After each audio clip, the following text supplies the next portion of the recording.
Good morning, my name's Peter Farley-Moore and I'm the Team Rector at St John's Church in Deptford, and I'm the Area Dean of Deptford, and it's a pleasure to be able to share with you this morning at St Catherine's.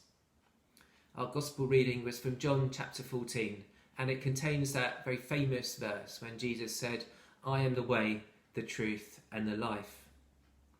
He made that statement sat around a meal table, which is why I thought I'd record the message today at my kitchen table, which is at the heart of my home. It's a place where we have many of our really important conversations, and obviously it's a place of joy and laughter, but it's also a place where we have those serious heart-to-hearts, and that's the kind of atmosphere that we encounter in John 14.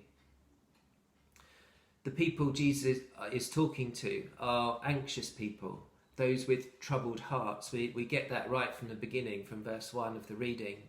And into this anxiety and stress, Jesus says, believe in God, believe also in me. It's a double imperative to trust. It's almost doubly important, perhaps doubly hard in these anxious times for the disciples. As they have heard that Jesus is going to die and be arrested, and they're perhaps anxious for him and for themselves. It's doubly important that they find a way to be able to put their trust in God. And perhaps for us too today, in the anxious times that we're in, it's doubly important that we hear this gospel and that we find a way to put our faith and trust in God. Perhaps we can't do that on our own. Perhaps we need each other. Perhaps it's something we could do for each other, is to pray for one another, that our faith, that our hope, that our confidence in God would not be shaken by all that we're going through. It's quite a curious statement, isn't it, to say, I am the way. I am a path, or I am a road, is really what Jesus is saying. Now, we know that paths connect from one place to another. And Jesus was that path that connected humanity to divinity, the temporal to the eternal, if you like.